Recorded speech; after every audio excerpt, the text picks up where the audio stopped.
नमस्कार, मैं हूं सुशांत सिन्हा। हिंदुस्तान कोरोना के खिलाफ सबसे बड़ी लड़ाई लड़ रहा है।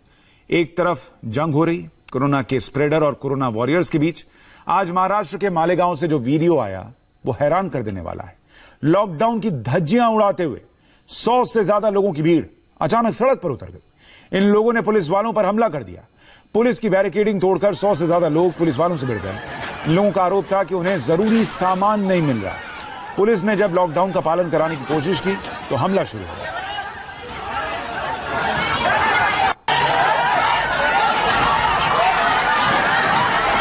ये उस वक्त की तस्वीर है। एक तो ये नहीं था कि कोई गली थी जिसमें लोग अचानक बाहर आ गए। इतने सारे लोग इस पुल पर, अचानक चौड़ा पुल है, वहां पर पहुंच गए और बैरिकेड तोड़कर पुलिस पर उन्होंने हमला कर दिया। बाद में वापस भाग गए। लेकिन इतने सारे लोग कैसे बाहर आ गए, यहां इकट्ठा कैसे हो गए, इसको लेकर सवाल है। दूसरा, लोगों ने ऐसा क्यों किया, लोगों को भी समझना चाहिए। और सबसे बड़ा सवाल ये कि लोगों की नाराजगी क्यों है, क्यों उन्हें सामान नहीं मिल रहा, सरकार और प्रशासन क्या कर रहे हैं। लेकिन इस तरीके से अगर लॉकडाउन टूटेगा, किसी भी वजह से टूटे, तो इन सबको खतरा। सामान आज नहीं कल पहुंच जाएगा, लेकिन अगर कोरोना वायरस आप तक पहुंच गया तो फिर बहुत खतरा है। इस बात का भी ध्यान रखिए, जब आप किसी मुश्किल परिस्थिति से जूझ रहे हैं, सामान नहीं मिल रहा, राशन नहीं मिल रहा, उसका हल क्या हो सकता है ये ढूंढिए। लेकिन इस तरीके से भीड़ लगाकर, बैरिकेड तोड़कर पुलिस वालों पर हमला करना, इतनी बड़ी संख्या में लोगों का एक साथ इकट्ठा होना, कौन वहां कोरोना वायरस लिए घूम रहा है आपको पता नहीं, क्योंकि बहुत सारे लोग एसिम्प्टोमेटिक हैं, उनमें लक्षण नहीं दिख रहे। ऐसे में आपको भी खतरा हो सकता है। मालेगांव में लोग लॉकडाउन तोड़कर सड़क पर उतर गए। इसके बाद लाउड स्पीकर से लोगों से घर में ही रहने की अपील की गई, सोशल डिस्टेंसिंग की दुहाई दी गई। यहाँ के मौलाना आपको बता दिए जाएंगे, अभी बिनते हैं आप 5 मिनट के अंदर यहाँ से चले जाए। बराए मेहरबानी अपने अपने घर चले जाओ, मेरे भाई लोग चले जाओ, खुदा के वास्ते चले जाओ, आप चले जाओ सब अपने अपने घर, मेहरबानी करके चले जाओ सब अपने अपने घर। मास्टर जो बोले, देखो मीडिया बहुत खराब है। यहाँ के मौलाना आपको बता दिए जाएंगे, अभी बिनते हैं आप 5 मिनट के अंदर यहाँ से चले जाए। बराए मेहरबानी। लोगों की भीड़ आप देखिए, कितनी भीड़ वहां इकट्ठा है और वहां लोगों से अपील की जा रही है कि आप खुदा के वास्ते घर चले जाइए। लेकिन जो भीड़ है उसको देखकर आप अंदाजा लगाइए कि क्या लॉकडाउन के नियम का वहां पालन हो रहा है। एक तो लोगों ने लॉकडाउन की धज्जियां उड़ाई, दूसरा प्रशासन क्या कर रहा है, पुलिस क्या कर रही है। अभी कुछ दिन पहले आपको याद होगा, मुंबई में ऐसी तस्वीर सामने आई थी जब हजारों की संख्या में लोग इकट्ठा हो गए थे घर जाने के नाम पर। अब यहां पर सामान के नाम पर लोग इकट्ठा हो गए हैं और वहां पर लोगों से कहने के बाद भी लोग वहां इकट्ठा थे। कितना खतरा हो सकता था लोगों को, इसका अंदाजा अभी भी लोगों को नहीं हो रहा है। मेहरबानी अपने अपने घर चले जाओ, मेरे भाई लोग चले जाओ, खुदा के वास्ते चले जाओ, आप चले जाओ सब अपने अपने घर, मेहरबानी करके चले जाओ सब अपने अपने घर।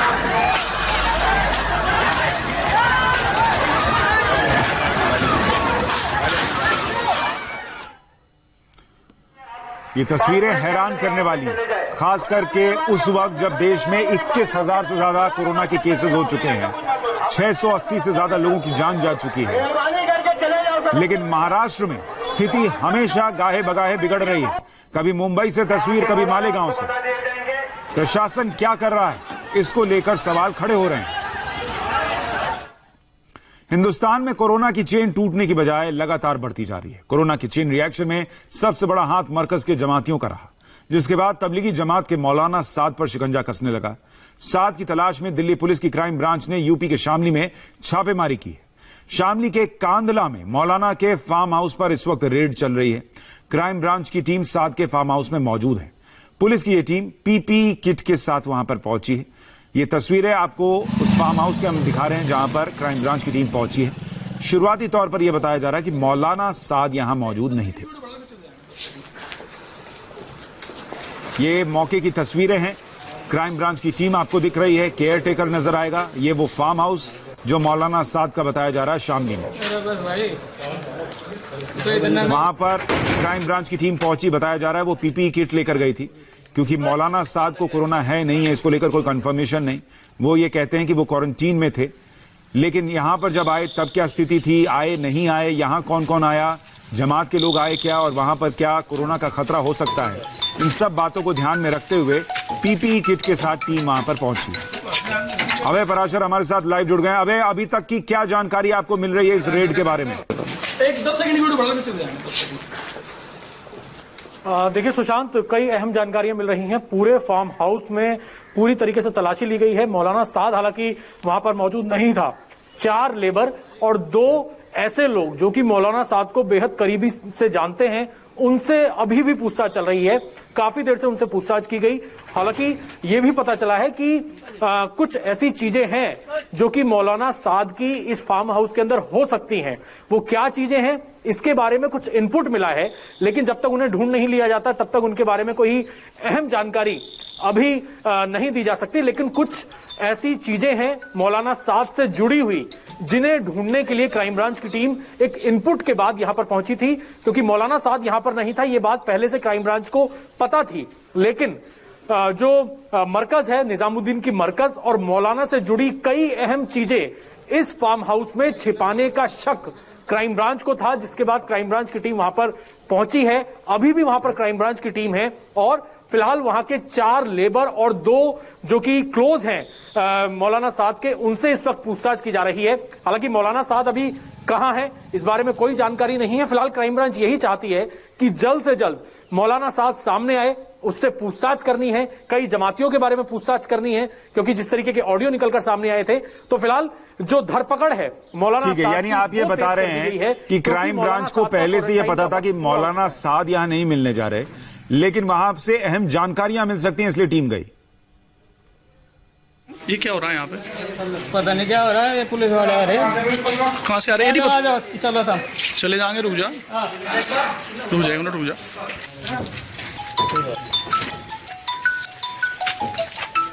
ये मौके की तस्वीर है जब क्राइम ब्रांच की टीम वहां पर पहुंची है। ये वो फार्म हाउस जो मौलाना साद का बताया जा रहा है, शामली में, उत्तर प्रदेश के शामली में। वहां पर अगर आप देख रहे होंगे थोड़ी देर पहले जब आपको तस्वीर दिखी तो सिर्फ स्टाफ नजर आ रहा है, मौलाना साद कहीं नजर नहीं आए। और अभय पराशर हमारे सहयोगी जानकारी दे रहे हैं कि वहां पर मौलाना साद नहीं थे। ये बात पहले से पता थी, लेकिन जानकारी जुटाने के लिए टीम वहां पर पहुंची थी। अभय, साथ में यह भी पता चल पा रहा है कि किस तरह की जानकारी, और यहां शामली में ही क्यों? क्या दूसरी जगहों पर भी रेड होगी? क्या पता चल रहा है और आगे की कार्रवाई को लेकर?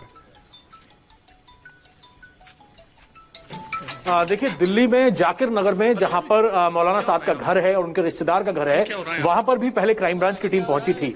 लेकिन क्राइम ब्रांच को यह इनपुट मिला था कि जब से ये पूरा का पूरा जब से मौलाना साद गायब हुआ है, तो अमूमन इससे पहले इसी फार्म हाउस में आना जाना रहता था मौलाना साद का। और जब इस पूरे के पूरे मरकज में जब जानकारी यहां से जुटाई गई, यहां से कई ऐसी चीजें पता लगी हैं जो मौलाना साद के जो खास लोग हैं उन्होंने इस शामली के फार्म हाउस में छुपाई हो सकती हैं। वो क्या चीजें हैं, इस बारे में जानकारी तभी मिल पाएगी सुशांत, जब उन चीजों को वहां से खंगाल लिया जाएगा। फिलहाल इतना ही कहा जा सकता है कि मौलाना साद से जुड़ी कई अहम दस्तावेज, कई ऐसी अहम चीजें जो कि सबूत के तौर पर बेहद अहम है, उसे तलाशने के लिए फिलहाल क्राइम ब्रांच की टीम शामली के इस फार्म हाउस में पहुंची थी। हालांकि वहां पर साद नहीं मिला, लेकिन कुछ जो खास लोग हैं उनसे पूछताछ का सिलसिला लगातार जारी है। बहुत शुक्रिया अभय। अपडेट के लिए आपके पास लौटेंगे, पूरी जानकारी के लिए आपके पास दोबारा लौटेंगे। अब बात कोरोना के किलर वायरस की, जो हर रोज 1000 से ज्यादा लोगों को अपने शिकंजे में ले रहा है। आज कोरोना के मरीजों की तादाद 21,000 के पार चली गई। अब तक भारत में 21,393 केसेस सामने आ चुके हैं, जिसमें से 681 लोगों की मौत हुई है। कल से लेकर आज तक कोरोना के 1,409 केस सामने आ चुके हैं, जबकि 24 घंटे में 41 लोग की जान गई है। अब आपको 24 घंटे का कोरोना मीटर बताता हूं। हर 24 घंटे में क्या हो रहा है इसको आप समझेंगे तो आपको पता चलेगा कि कोरोना का ग्राफ किधर जा रहा है। कल आपको याद होगा जब 24 घंटे का मीटर बता रहे थे तो हमने कहा था 1300 से कुछ ज्यादा केसेस थे। आज यानी बीते 24 घंटे में 1409 केस, यानी 1409, यानी कल से 100 केस और ज्यादा हो गए हैं 24 घंटे में। जबकि मौत का आंकड़ा 41 का है बीते 24 घंटे में। सबसे बड़ा हॉटस्पॉट जो बना हुआ है महाराष्ट्र, उसकी ग्राउंड रिपोर्ट भी आपको दिखाएंगे, लेकिन पहले देखिए महाराष्ट्र में केसेस कितने हैं। महाराष्ट्र में 5,649 केसेस हो चुके हैं और 269 लोगों की मौत हुई है। इन 5,649 केसेस में से 3,683 केस सीधे सीधे मुंबई में और 161 लोगों की मौत, यानी 269 लोगों की जो जान गई है उसमें से 161 लोगों की जान मुंबई में गई है। अब मुंबई में 24 घंटे का कोरोना मीटर देख लीजिए। महाराष्ट्र में 24 घंटे में, बीते 24 घंटे में 431 केस आए, 18 लोगों की मौत हुई। इनमें से 431 में से 228 केस सीधे सीधे मुंबई के थे और 18 जो मौतें हुई बीते 24 घंटे में, उसमें से 10 मौत सीधे सीधे मुंबई में हुई हैं। इसकी जानकारी है। मुंबई में भी सबसे बड़ा खतरा कहां बना हुआ है? धारावी में। यहां पर कोरोना संक्रमितों की संख्या लगातार बढ़ रही है।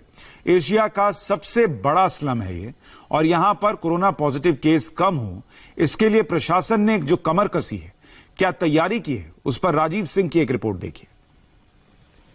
मुंबई का धारावी इलाका कोरोना का सबसे बड़ा हॉटस्पॉट इलाका बनते जा रहा है। ऐसे में धारावी के जितने भी एंट्रेंस पॉइंट है, उन तमाम एंट्रेंस पॉइंट पर मुंबई पुलिस खास तौर पर एहतियात बरत रही है। इस इलाके में सिर्फ उन्हीं लोगों को आने जाने की इजाजत दी जा रही है जो लोग इस इलाके में एसेंशियल सर्विसेज से जुड़े हुए कामों के लिए आ रहे हैं, या फिर किसी बहुत ज्यादा इमरजेंसी काम के लिए यहाँ आना चाहते हैं, या फिर यहाँ से कहीं और हॉस्पिटल या किसी अन्य जगहों पर जाना चाहते हैं।